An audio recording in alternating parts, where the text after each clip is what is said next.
Casual talk Tamil, நான் சுதா. இன்றைக்கி நம்ம சேனலுக்கு ஒரு கெஸ்ட் வந்திருக்காங்க. அது வேறு யாரும் இல்லை, என்னோட மதினி தான். ஹலோ, நான் பரிமளா. நான் இந்த டாக் ஷோவில் சீ ஃபுட் வச்சு செய்கிற சில ரெசிபீஸ் எனக்கு தெரிஞ்சது நான் உங்களோட பகிர்ந்துக்க போகிறேன். மதினி, எப்படி இருக்கீங்க? ஹாய் சுதா, நான் நல்லா இருக்கேன். நீங்கள் எப்படி இருக்கீங்க? நாங்கள் ரொம்ப நல்லா இருக்கோம். நீங்கள் ஆஹா கைமணம்னு ஒரு சூப்பர் யூடியூப் சேனல் வச்சுருக்கீங்க. அதில் உங்கள் வீடியோஸ்லாம் பார்த்துட்டு தான் உங்களை கெஸ்ட்டாக நாங்கள் இன்றைக்கி இன்வைட் பண்ணியிருக்கோம். நீங்கள் வந்தது எங்களுக்கு ரொம்ப சந்தோஷம், ரொம்ப மகிழ்ச்சி. நிறைய சூப்பர் ரெசிபிஸ்லாம் நீங்கள் எங்களுக்கு கொடுக்க போகிறீங்கன்னு நாங்கள் நம்புகிறோம். கண்டிப்பாக சொல்லுங்கள். பார்க்கும்போதே ரொம்ப ஆசையாக இருந்துச்சு. சில ரெசிபிஸ் நான் ட்ரை கூட பண்ணினேன். இப்போ பார்த்திங்கன்னா பரவாயில்ல. இப்போ நான்வெஜ்ஜு யாருக்கு என்ன பிடிக்கும்னு கேட்டால் மேக்ஸிமம் எல்லோரும் என்ன சொல்கிறாங்கன்னா சீ ஃபுட் பிடிக்கும்னு சொல்கிறாங்க. ஆனால் சீ ஃபுட்டை பொறுத்த வரைக்கும் பக்குவமாக செய்யணும், பார்த்து வாங்கணும், ஃப்ரெஷ்ஷாக இருக்கணும், வாங்க தெரியணும், பார்த்து வாங்க தெரியணும். அது மட்டன் சிக்கன் வாங்குற அளவுக்கு அது கொஞ்சம் ஈஸி கிடையாது.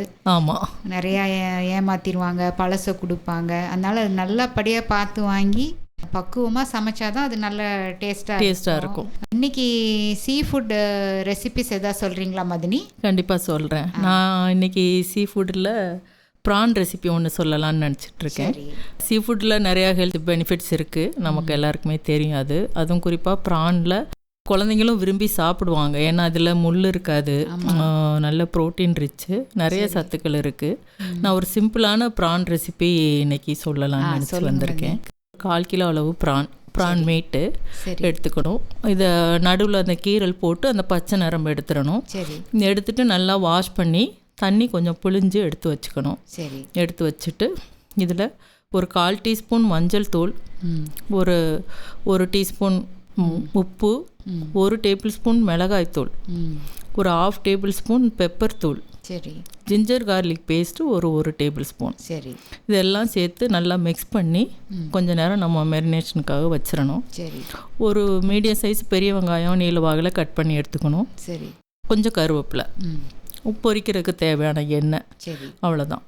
இப்போ நம்ம அடுப்பில் பேன் காய வச்சு எண்ணெய் ஒரு 3 டேபிள் ஸ்பூன், இன்னும் கொஞ்சம் தாராளமாக ஊற்றுறதுனா கூட 1 டேபிள் ஸ்பூன் சேர்த்துக்கலாம்.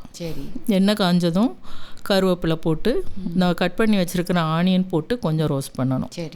ஆனியன் லைட்டான ஒரு ப்ரௌன் கலரில் வரும்போது நம்ம அந்த மிக்ஸ் பண்ணி வச்சுருக்கிற ப்ரானை அப்படியே அதில் சேர்த்துற வேண்டியதுதான். சேர்த்து நல்லா கலந்து மூடி வச்சிடணும். தண்ணியெலாம் எதுவும் சேர்க்கக்கூடாது. நான் ப்ரான் அதிலே தண்ணி விட்டு வரும், நமக்கு தெரியும். மூடி வச்சிடணும். கொஞ்ச நேரம் ஒரு 10 மினிட்ஸ் அந்த மாதிரி டைம் ஆனதுக்கப்புறம் திறந்து கிளறி விடணும்.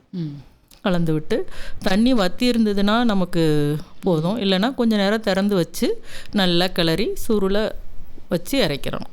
இறக்கும்போது கொஞ்சம் கருவேப்பிலை மறுபடியும் போட்டுக்கலாம், அவ்வளோதான். நல்ல ரொம்ப ஈஸியான ரெசிபி தான் இது. ஃப்ரையை வந்து கிரேவியாக இருக்காது, இது கொஞ்சம் ட்ரை ரோஸ்ட் மாதிரி தான் வரும்.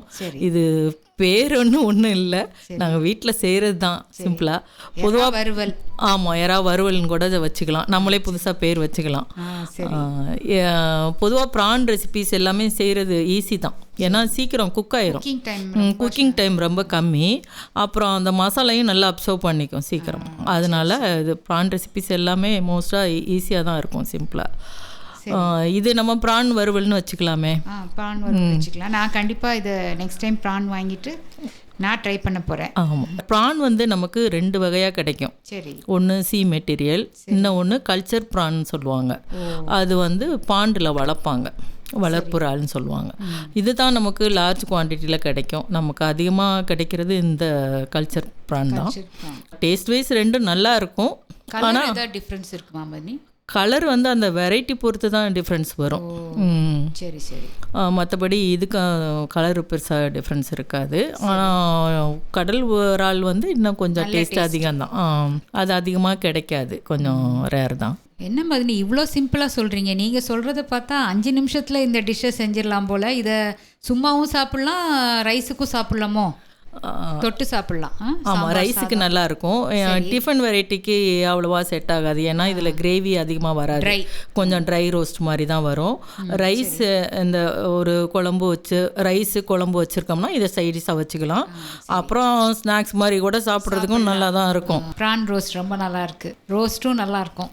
ஆமாம், கண்டிப்பாக நல்லாயிருக்கும். இதில் ஆனியன் வந்து கொஞ்சம் நல்லா முருகலாக வறுத்துட்டு அதுக்கப்புறம் தான் நம்ம மெரினேட் பண்ணி வச்சுருக்கிற ப்ரானை சேர்த்து கிளறணும். அந்த தண்ணி நல்லா சுருளாக வர்ற வரைக்கும் கிளறி இறக்கிடலாம். ஒரு 10 மினிட்ஸ் இல்லை மேக்ஸிமம் 15 மினிட்ஸ் ஆகும், அவ்வளோதான். பிகினர்ஸ்லாம் ஈஸியாக செஞ்சிடலாம். ஆமாம், பிகினர்ஸ்க்கு ரொம்ப ஈஸி இது. பேச்சுலர்ஸ் கூட ஈஸியாக செஞ்சிடலாம். ஆமாம், சாப்பிட்றதுக்கும் ரொம்ப நல்லாயிருக்கும். எப்படியும் ஹோட்டல்லலாம் வாங்கி சாப்பிட்டா ரொம்ப எக்ஸ்பென்சிவாகவும் இருக்குது, க்ளீனாக இருக்காது. நம்மளே செய்யும்போது ரொம்ப நல்லாயிருக்கும். சாம்பார் சாதம், தயிர் சாதம், இல்லை கார குழம்புன்னு வைக்கிறாங்க இல்லையா, புளி சேர்த்த குழம்பு, அது எல்லாத்துக்கும் கூட நல்லாயிருக்கும். இல்லை புலாவ் ரைஸ் அந்த மாதிரி ஏதாவது செஞ்சுட்டு கூட நம்ம ஒரு தயிர் வெங்காயம் வச்சுட்டு இந்த ரோஸ்ட் வச்சுக்கலாம், நல்லாயிருக்கும். எல்லாத்துக்குமே தொட்டு சாப்பிட்ற மாதிரியாக சும்மாவும் சாப்பிட்றதுக்கான ஒரு அருமையான ப்ரான் ரோஸ்ட் ரெசிபி இப்போ நமக்கு மதினி ஷேர் பண்ணியிருக்காங்க. Okay Sudha, thank you. தேங்க்யூ மதினி, ரொம்ப நல்லா சொல்லியிருக்கீங்க. எறா ரோஸ்ட் அண்ட் எறா குழம்பு, இதை கேட்டுட்டு இருக்கவங்க உடனே பேக் எடுத்துகிட்டு மார்க்கெட்டுக்கு கிளம்பியிருப்பாங்கன்னு நான் நினைக்கிறேன். நல்லா செஞ்சு சாப்பிடுங்க, டேஸ்ட்டாக சாப்பிடுங்க. ஃபீட்பேக் எங்களுக்கு கொடுக்க மறக்காதீங்க. தேங்க்யூ.